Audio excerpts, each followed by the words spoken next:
So hello everyone, welcome back to my YouTube channel Omdan Chemistry. So after a few months break, I'm back with yet another very interesting and important lecture series, and today we're going to start with surface chemistry.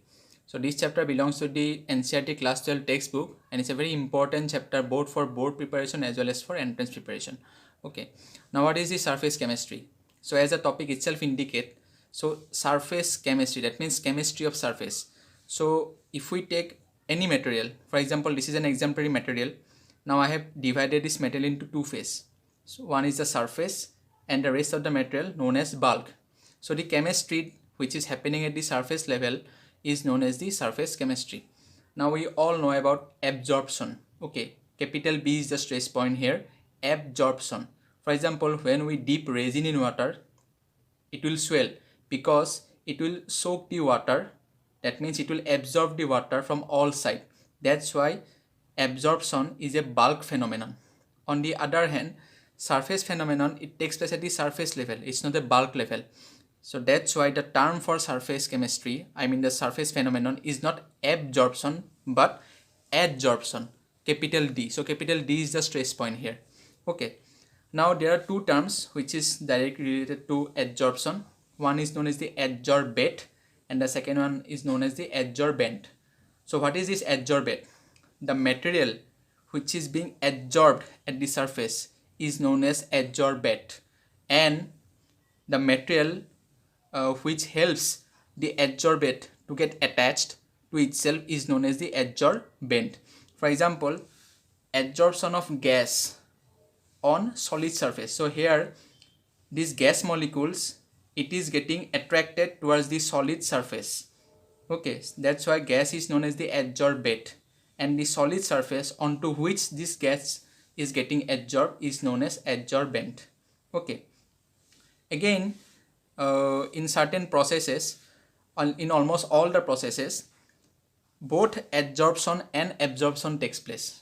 Okay, you may find certain examples where more adsorption takes place, less absorption takes place, and in some cases both adsorption and absorption takes place at equal level. So both these processes, adsorption and absorption, together is known as sorption. Okay, sorption. For example, if we take dye in a cotton fiber or a cotton ball, so it will get both adsorbed as well as absorbed. Okay, so this is the basic difference between adsorption and absorption. So adsorption is a surface phenomenon where the stress point is capital D, and absorption is a bulk phenomenon, stress point is capital B. Okay, I have made this capital because this is very confusing both at the pronunciation level as well as in the general level. Okay, so ad for surface and F for bulk. Okay, now why this adsorption takes place? So you can see here, so this is the material. Now at the bulk level, if we take any molecule, so it will have attractive forces from all of the corner, from all directions. Okay, so this is the point, from all of the direction it has intermolecular attraction. But if we take a molecule at the surface level, so we will find the force, okay, the intermolecular force only from the downward direction or inward direction. There is no force above.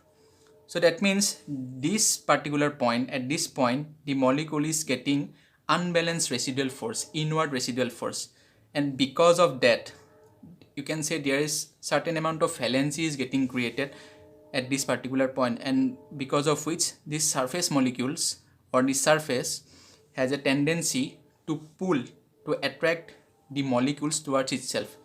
The phenomenon is known as adsorption. For example, liquid and solid surface, so it will or it can adsorb gas molecules because of this unbalanced residual forces, and this is the basic chemistry behind the adsorption as the surface level.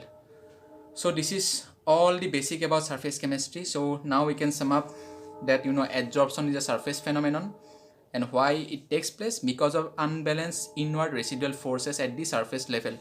Okay, and the molecules, it can get attracted to adsorbent.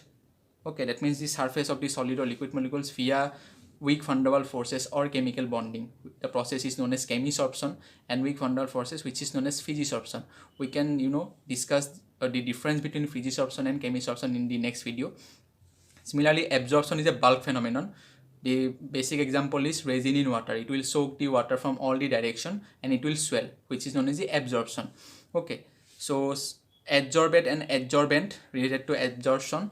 So adsorbate is the molecules which is getting adsorbed at the surface of the adsorbent. For example, gas molecules, it acts as adsorbate, and it is getting attracted towards the surface of the adsorbent, for example solid surface.